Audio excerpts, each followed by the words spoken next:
Se tu quer estudar, mas tá meio perdido, não sabe por onde começar, o que anotar, o que fazer na aula, como estudar, como revisar, fica aqui que é sucesso! Essa é a Faça Acontecer, websérie aqui no canal da Asus Brasil, comigo, Rei Devi e Mi Alves. E junto a gente vai te ajudar a tirar os planos do papel finalmente. No vídeo de hoje eu vou te ajudar a aproveitar bem as tuas aulas para fazer acontecer.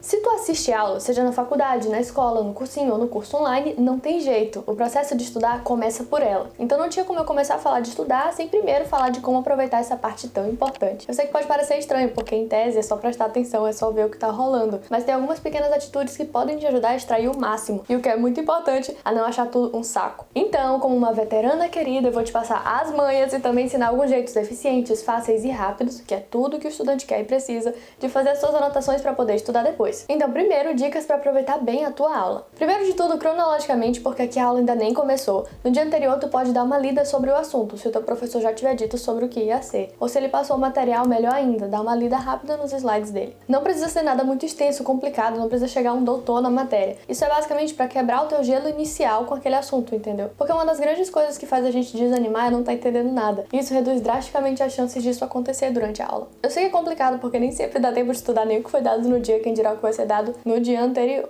no dia seguinte. Mas é isso, se você fizer, pode ser até um vídeo rápido no YouTube, eu garanto que vai ajudar. Essa aqui muita gente sabe, mas pouca gente faz. Bloqueia o teu celular durante a aula. Por favor, eu tô te pedindo. No ensino superior e no EAD, a gente adquire um senso de independência, porque ninguém tá vigiando a gente realmente, ninguém vai punir a gente se a gente mexer no celular no meio da aula. Só que isso é ruim, porque a gente tem a ilusão de que pode ser multitarefas. E isso não é verdade. E quando você interrompe o seu foco, você demora uns 20 minutos pra voltar ao mesmo estado. Isso é muito tempo, pode ser até metade de uma aula. Então, como eu imagino que pelo menos no presencial não dá pra não levar o celular pra aula, em casa tu pode só esconder ele em algum outro cômodo, em outro lugar que seja muito difícil tu ter acesso, ou então usar um aplicativo mesmo. Existem vários que podem bloquear o teu celular pra ti. Eu costumo fazer isso pelo Forest, mas se eu não me engano tem um aplicativo parecido e gratuito que se chama Planti. E é claro, no EAD isso também pode se estender para extensões do Chrome que bloqueiam redes sociais ou algo do tipo, porque não adianta bloquear o celular e abrir outra aba no computador e ficar lá, né? Uma coisa que ajuda muito é escutar ativamente. O que eu quero dizer com isso na prática é falar consigo mesmo mentalmente, por favor,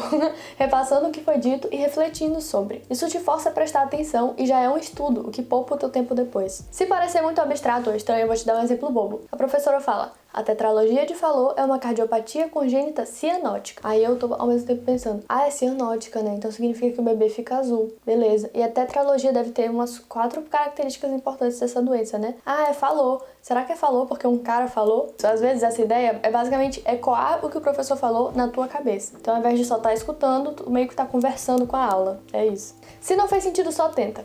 Tenta e depois volta aqui pra me dizer como foi. Outra coisa que muita gente sabe, mas pouca gente faz, é perguntar, mesmo que pareça idiota. Porque provavelmente muitas outras pessoas têm a mesma dúvida, vão ficar muito gratas por tu ter tido coragem. E no EAD a turma inteira não vai nem virar pra ti. Provavelmente tu nem tá com a câmera ligada. O professor tá ali pra isso mesmo, pra te ajudar a entender. E todas as vezes que eu pensei, não vou interromper a aula, depois eu procuro essa dúvida no Google. Ou eu não achei, ou eu esqueci de procurar, e aí vai e cai na prova justamente aquela parte que eu não sabia. E eu sei que eu não sabia porque eu não perguntei. Agora, se mesmo depois de tu perguntar e ele explicar, tu não entender, eu te perdoo, tá? Tu pode fingir que entendeu e depois procurar no Google. Outra coisa que ajuda bastante, principalmente nas matérias em que tu não consegue ter o interesse, é imaginar situações práticas pra ficar curioso. É basicamente forjar um interesse. Porque a verdade é que as aulas são muito mais interessantes quando elas dão respostas a questionamentos que já são nossos. Por exemplo, botânica pode não parecer tão interessante, mas te imagina olhando pra uma planta que é só tronco e umas folhas e imaginar, tentar descobrir sozinho, só observando como é que ela se alimenta, como é que ela se nutre, o que é fotossíntese. No meu caso, na medicina, eu tento imaginar uma pessoa com aqueles sintomas na minha frente, imaginar o que causou aquilo, por que tá rolando, que é a fisiopatologia, e o que eu poderia fazer pra ajudar, que no caso seria o tratamento. Quando eu me pergunto isso e percebo que eu não sei, a aula fica mais interessante, porque eu já quero saber o que o professor vai dizer. Faz sentido? Tem funcionado comigo. E por último, anotar. Isso pode te ajudar ou forçar a prestar atenção. Agora, o que é que eu preciso anotar de uma aula e como fazer isso sem perder muito tempo? Isso depende muito do teu perfil, do teu tempo, da quantidade de informações, porque apesar de toda a ciência por trás do aprender, estudar ainda é um processo muito pessoal. Por isso eu trouxe 5 alternativas para que tu possa escolher o que melhor se adequa à tua vida nesse momento.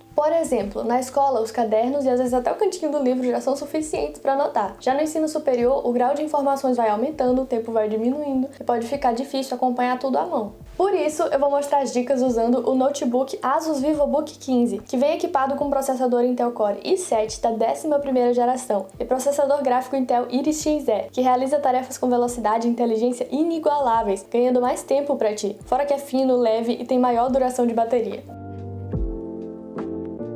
Bom, primeiro de tudo, é claro, tem vários programas para anotar. Word, Notion, OneNote, Evernote. Pode escolher o que for melhor. Mas aqui eu vou mostrar as dicas usando o Word, porque eu imagino que é o que todo mundo já tem e é o que eu conheço. A primeira ideia de como fazer as suas anotações durante a aula é formular perguntas sobre o assunto. Como eu vou explicar em um vídeo seguinte da série, uma das formas mais eficientes de estudar envolve se testar. Então tu pode usar essas perguntas mais tarde para perguntar para si mesmo e ver se tu realmente entendeu e aprendeu o que tu ouviu. Não é nada muito complexo, é só aquilo que pela aula mesmo tu vai percebendo que tu precisa saber. O professor tá falando de Revolução Inglesa? Quando foi que aconteceu? Por que aconteceu? Quais eram as reivindicações dos revolucionários? Tu pode ou não colocar as respostas. Se der tempo, pode colocar durante a aula, se não, pode colocar depois, que já pode ser uma forma de ir estudando. Eu vou mostrar rapidinho como é que faz, se precisar dar um pause para poder imitar os passos. Se tu for colocar as respostas, uma ideia bem legal é ocultar elas, para que tu só possa ver as perguntas e vá respondendo. Depois de responder, tu olha a resposta. A segunda ideia é anotar em tópicos. É um pouco parecida com a ideia anterior. Se tu é o tipo de pessoa que prefere prestar atenção na aula a anotar, ou tu não consegue fazer as duas coisas ao mesmo tempo, que pode rolar na faculdade, rolou comigo, tu pode fazer da aula um guia de estudos, porque o professor tenta separar aquilo que é mais importante tu saber sobre o assunto, então aproveita isso. Se a aula for em slides, tu pode se guiar pelo título de cada um, e é melhor ainda se tu colocar com suas próprias palavras ao invés de transcrever. Não importa se parece bobo, o importante é ser um processo mais ativo e girar uma chavinha na tua cabeça, sabe? Torna aquele conhecimento mais pessoal, mais teu. E como eu disse, acaba sendo um guia de estudos, então isso vai te ajudar a saber o que estudar depois, o que procurar em um material extra se tu for usar, e tu ainda pode usar para se perguntar depois, como na ideia anterior.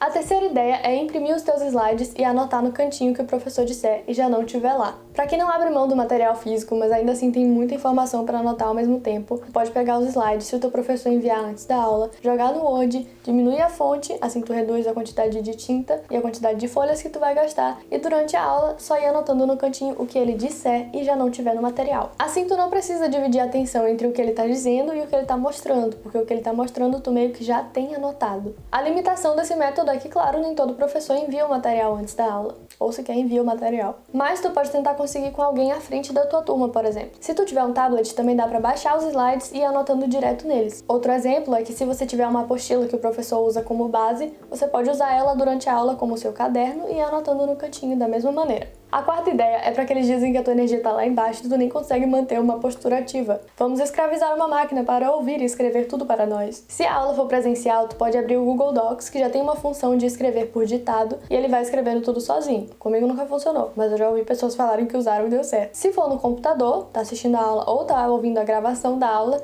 é só tu baixar um programa, que é esse aqui, eu não sei o nome, e ele basicamente faz o computador ouvir o que ele mesmo fala, o som que ele mesmo reproduz, ele mesmo ouve, e ele consegue escrever. É o mesmo processo. Ou seja, também é usando o Google Docs, só que usa esse programa para fazer o computador ouvir aquele negócio. Porque se tu tentar reproduzir a gravação perto, ele não vai ouvir. Infelizmente, é claro, o robô não entende tudo muito bem, algumas coisas ficam erradas, bem zoadas, mas isso é bom porque te força a voltar lá, ler tudo de novo para poder corrigir o que tiver errado. Por fim, há quem consiga e prefira anotar tudo da aula e fazer resumo, que é uma anotação mais completa e mais gourmet. Como eu vou falar no vídeo sobre estudos em si, esse não é um método muito eficaz, tá bom? Então pensa e considera isso. Mas caso tu goste e sinta que ajuda, eu tenho algumas dicas rápidas e fáceis pra deixar ele bem mais bonitinho, que dá aquele ânimo de voltar a estudar com ele. Eu vou ensinar cada uma rapidinho, se tu precisar dar um pause pra imitar cada passo, tá bom? Tu pode separar os tópicos com fundos coloridos, o que deixa tudo bem mais organizado e tu sabe onde tá cada coisa, onde começa um tópico, onde termina o outro. Pro título, ao invés de ter que baixar uma fonte e ficar gastando horas procurando a que tu gosta mais, tu pode só usar um espaçamento entre as letras, mesmo numa fonte normal, fica bem bonito. Tu também pode usar duas colunas, o que é preferência, assim, mas acho que reduz o tanto de páginas, então se tu for imprimir também é uma vantagem.